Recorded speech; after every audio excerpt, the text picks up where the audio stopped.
안녕하십니까, 김진정 변호사입니다. 한국 식품 회사들이 좋은 식품을 만들었지만 이 미국 통관이 되지 않아 미국으로 수출을 못하게 되는 경우를 막기 위해서 우리 한국 식품 수출 회사가 꼭 알아야 하는 미국 식품 통관의 핵심 정리를 해드리도록 하겠습니다. 저는 김진정 변호사이고요. 무역법을 전문으로 하는 우리 로펌 ACI 로우 그룹의 대표 변호사이며 미국 통관사 또는 관세사이기도 합니다. 피즈마 식품안전현대화법 관련 이 PCQI 생산자 교육이죠. 그리고 FSBP 수입자 교육의 리드 인스트럭터로 또 일을 하고 있습니다. 오늘은 일단 그 식품의 수입 절차, 그리고 미국 식약청의 통관 거부 이유와 근거, 그리고 식품 라벨법, 그리고 미국 식품안전현대화법, 그리고 식품 통관 준비의 7개명 순으로 말씀드리겠습니다. 이게 내용이 좀 많기 때문에 1, 2, 3로 나누어서 설명을 드리도록 하겠습니다. 자, 첫 번째는요, 이 식품 수출의 수입 절차입니다. 이 식품 수출은 먼저 한국에서 이 선박의 식품을 선적하기 24시간 전 이 화면에 보이는 이 ISF라는 서류를 미세관에 제출하면서부터 시작됩니다. 자, 그 이후에 이 선박이 미국 도착 5일 전에 prior notice라고 부르는 이 식품 정보를 미국 식약청 즉 FDA에 보고를 하게 됩니다. 이 이후에 화면에 있는 이 서류죠. 이 화면에 보이는 이 서류 즉 선화증권 Bill of Lading, 인보이스, 그리고 포장 명세서 즉 우리가 패킹 리스트라고 부르죠. 이러한 서류들을 통관사 즉 우리가 관세사라고 부르죠. 이 통관사가 취합을 해서 미국 세관에 보고를 하면서 이 통관은 시작되는 것입니다. 물론 특별한 경우에 이 미국 식약청 FDA 이외에 USDA라든지 NOAA라든지 기타 정부기관에 보고를 해서 이 승인을 요하는 것도 있습니다만은 일반적으로 모든 식품들은 이 세관 통관 및 FDA로부터 릴리즈를 승인을 받으면 모든 통관 수속이 끝나고 바로 판매를 시작할 수 있습니다. 통관사가 이 수입 회사를 대신해서 미 세관 및 FDA에 이 제출된 서류는 화면에서 보는 것처럼 이 정부 기관의 빅데이터 분석을 통해서 우리가 그 오아시스라고 그러는데요. 이 분석을 통해서 이 시입수품의 위험도를 측정해서 통관 승인이 결정됩니다. 이 모든 서류를 다 직접 검사할 수 없기 때문에 이 빅데이터로 결정한다는 것이죠. 자, 여기서 우리가 한 걸음 더 나아가서 이 세관 통관이 된 후에 이 식품이 FDA로부터 어떻게 릴리즈가 되는지에 관해서 그 과정을 한번 살펴보도록 하겠습니다. 자, 우리가 여기서 FDA에서 그 릴리즈를 받았다라고 표현하는데요. 이것은 우리가 FDA 검토가 잘 끝났다, 또는 우리가 이 인더스트리에서는 이 업계에서는 풀렸다라는 용어를 씁니다. 잡혔다가 풀렸다는 그런 뜻이죠. 일단 세관 통관이 되면 수입자는 수입 식품을 수입자의 창고로 옮깁니다. 즉 다시 말하면 식품을 자기 회사의 창고로 옮긴다는 뜻이죠. 거기서 보관하고 있다가 FDA 릴리즈를 기다립니다. 즉 FDA에서 풀리도록 기다린다는 거죠. 그래서 FDA가 검토를 해서 특별한 문제가 없다고 판단되면 이 세관 통관된 식품에 대해서 영어로 may proceed without FDA examination, 즉 FDA 시스템에다가 이제 팔아도 좋다, 릴리즈를 해준다는 거죠. 즉 풀렸다는 것입니다. 다시 말하면 미국 식약청 FDA가 통관 과정을 이 식품을 보류하지 않고 그냥 릴리즈 해줬다는 거죠.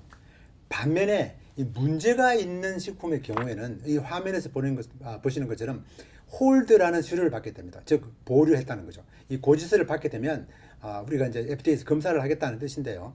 FDA가 이 문제가 있다고 판단하면 또 새로운 고지서가 날아오는데 이 영어로 detain 되었다, 즉 응유됐다는 것입니다. 그리고 나서 이제 언제까지 랩 테스트를 통해 가지고 FDA 보고하라라고 이제 요청이 옵니다. 수입 식품이 안전하다는 증거 자료를 수입자가 준비해서 FDA에 제출을 하라는 것이죠. 자, 그 후에 문제점을 수정해서 FDA 보고를 하면 FDA가 검토를 하고 이상이 없으면 응료가 되어 있는 이 수입 식품을 릴리즈를 하게 되는 것입니다. 즉 풀어준다 하는 것입니다. 이걸 우리가 FDA 릴리즈 되었다라고 표현하죠. 물론 뭐 문제점이 개선되지 않으면 이 통관이 거부되어서 한국으로 재수출을 하거나 폐기 처분 명령을 받게 됩니다. 그러면 3개월 이내에 이 폐기 처분 명령 받게 된 것을 다시 재수출을 하거나 뭐 어떤 결론을 내려야 되는 것입니다.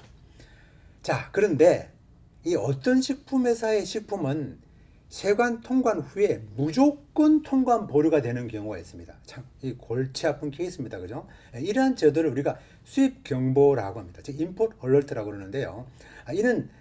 이 제도는 FDA가 규제한 수입 식품 중에서 안전성이 좀 의심이 되거나 이 식품의 안전성 확인이 필요하다고 판단될 경우에 소비자들과 수입자들에게 공개적으로 이 리스트를 만들어 알려주는 것이죠. 알려주는 것인데, 즉 말하자면 찍겠다는 것이죠. 블랙리스트, 즉 뭐 우리가 한국에서는 블랙리스트라고 그러는데 여기서는 레드리스트라고 합니다. 레드리스트에다가 올리면 이런 식품들, 이런 회사들은 자동으로 통관 보류가 되어버리는 것입니다.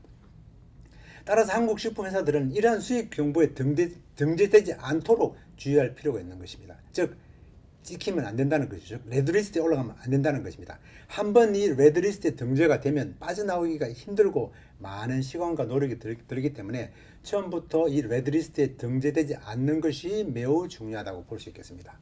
자, 두 번째는요. 이 두 번째 단계는 우리가 통관 거부를 하는 이 FDA의 법적인 근거인데요. 이 Federal Food, Drug and Cosmetic Act 301조에는 이렇게 나와 있습니다. 유해한 식품, 즉 adulterated food 나 또는 misbranded, 허위 혹은 과장된 식품을 유통하는 것을 금하고 있습니다. 즉 불량식품과 허위 광고된 식품은 유통하면 안 된다는 것이죠. 법을 위반한다는 것입니다. 그죠? 또한 이 동법규 402조에 보면 FDA는 즉 미국 식약청은 모든 식품은 유해하다라고 일단 추정하는 것입니다.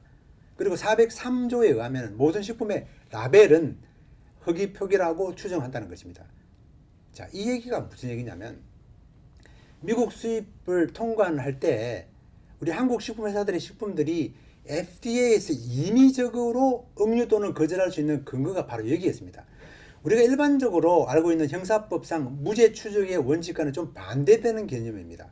뭐 이게 살인을 했으면 실제로 결론이 날 때까지는 무죄잖아요. 이건 그렇지 않습니다. 이 식품은 일단 유죄로 일단 추정할 수 있다는 것입니다. FDA에서는 확정 없이 수입 식품에 대해서 통관 보류를 할 수 있고, 이때 식품의 안전성을 증명해야 되는 의무가 수입자에게 있고, 수입자는 이 증거 자료를 FDA에 제출해서 FDA를 이해를 시켜야 통관이 가능하다는 것입니다. 그래서 FDA는 불량식품으로 추정할 수 있기 때문에 우리가 그런 서류를 준비하고 있지 않으면 안 된다는 것이죠. FDA에서는 수입식품을 억류 또는 거절하는 여러 가지 이유들이 있겠지만 2009년도에 그 통계를 보면 도표에서 보는 바와 같이 한 48% 정도가 이 미스브랜딩, 허위 또는 과장 표기이고, 이 유해식품 41%, 나머지는 미성인 약품 혹은 비위생적인 생산 시설 등을 이유로 이 수입 거부가 되어 왔었습니다. 자, 이런 통계는 굉장히 의미가 있는데요. 우리가 여기서 adulteration이라는 것은 즉 유해식품 또는 불량식품 또는 유해식품이라고 번역할 수 있는 이 소위 한마디로 말하는 이 불량식품은 식품이 안전하지 않거나 비위생적이거나 승인되지 않는 식품 성분들을 포함한다든지 농약 잔유물이 있는 것 같은 그러한 불량한 식품들을 의미한다는 것입니다. 즉 식품 안전성과 관련된 이슈라는 것입니다. 자, 반면에 이 미스브랜딩이라는 단어도 참 중요한데요. 이것은 이제 라벨링 이슈라고 할 수 있죠. 우리 영어에서 레이블링이라고 그러죠. 우리 화면에 나와 있는 것처럼 FDA에서 규정된 방식으로 제품에 표기를 하지 않아서 이 소비자를 오도하는 경우가 바로 여기에 해당된다고 말할 수 있습니다. 이렇게 수입 거부가 되고 있는 이유 중에서 가장 큰 비중을 차지하고 있는 것이 이 미스브랜딩인데요. 이 미스브랜딩을 예방하는 것에 관해서는 좀 복잡한 내용들이 많기 때문에 이 내용들은 제가 다른 영상에서 따로 설명을 하고 있는데요. 그 영상을 참조하시면 되겠습니다. 지금까지 제가 미국 수입 통관 절차 그리고 통관 보류에 관한 법적인 근거들을 설명드렸습니다. 다음 영상에서 뵙겠습니다. 감사합니다.